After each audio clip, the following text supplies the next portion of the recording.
What I am about to say is a direct message to our elected government officials. It is meant for local, state, and federal level leaders.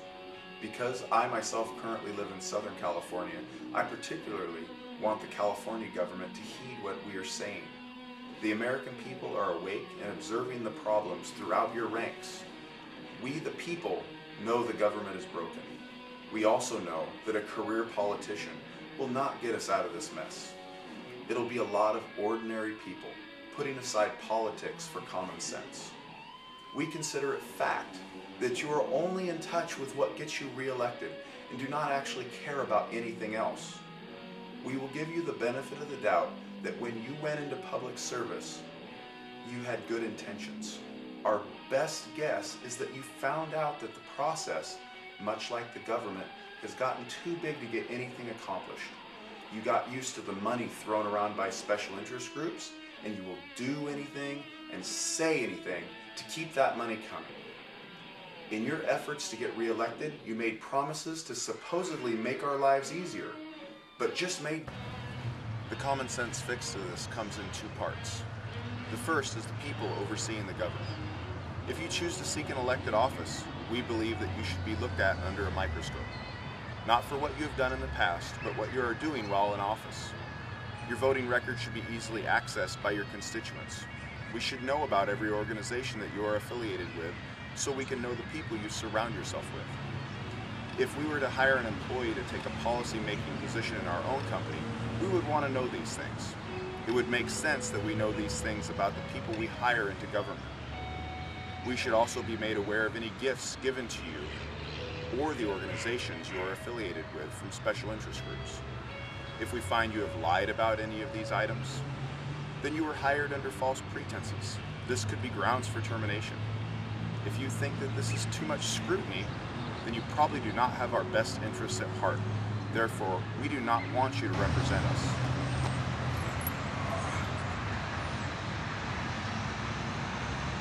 The second part of the solution is term limits for politicians.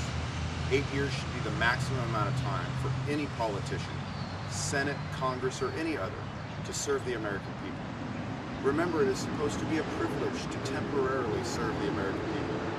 Our founding fathers intended to have a part-time legislature consisting of ordinary citizens that would go to Washington to represent their constituents and then return home to their regular jobs. It is not a career with regular pay raises. That brings us to our responsibility in all of this. We kept electing you. We got used to the entitlements, like you got used to the special interest kickbacks. We were promised food and jobs for everyone, as well as monetary assistance for people who really needed it. We said it sounds very nice. What could it hurt? It has hurt. What we got were handouts for people who can but don't want to work, and a large portion of a generation that thought that Social Security would be enough to live on and didn't save enough for a comfortable retirement.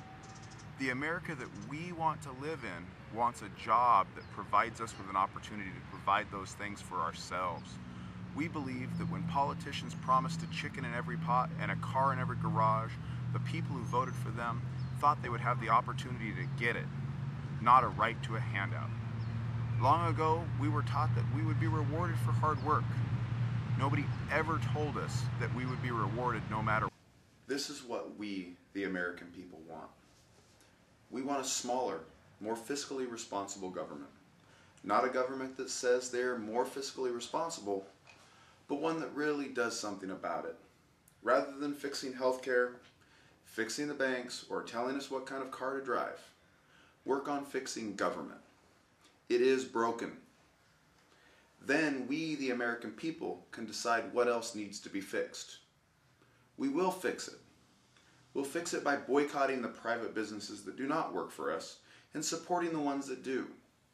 That is what the Founding Fathers wanted for this great nation, and that is what we want. While in a military supply department, I personally purchased a hammer for $40 that I could have bought from Home Depot for $5. When I offered to go to Home Depot, I was told we had to purchase the $40 hammer because it helps keep our budget high. Here is a no-nonsense fix. Cut. Don't freeze. Cut every budget in every bureaucratic department in government by 15%.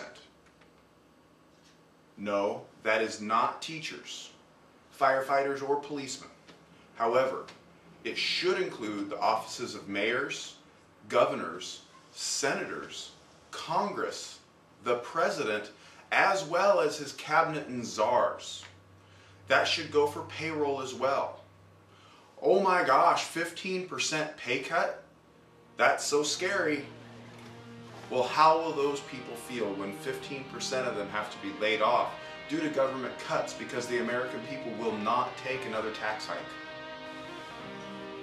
We also propose giving them a chance to get that money back. Do not readjust the budget from year to year to try to save money. It encourages waste. Besides, that's why the initial cut was put in place. Instead, give government employees bonus incentives. If the department has $1 million budget and they only spend $900,000 of that budget, they should split 10% of the savings as a bonus amongst themselves in accordance with their pay scale. I bet we just cut a total cost of running the government by hundreds of billions of dollars. That doesn't call for anybody losing their jobs. It also doesn't mean anyone will make less money either, as long as they have a good work ethic and encourage others in their department to have a good work ethic also. It does mean that they will do what the rest of the American people do every day. They will look for ways to save money. Take a trip to the Home Depot instead of buying that $40 hammer. Finding a way to work with less is what the American people are doing right now. We want the government to do the same.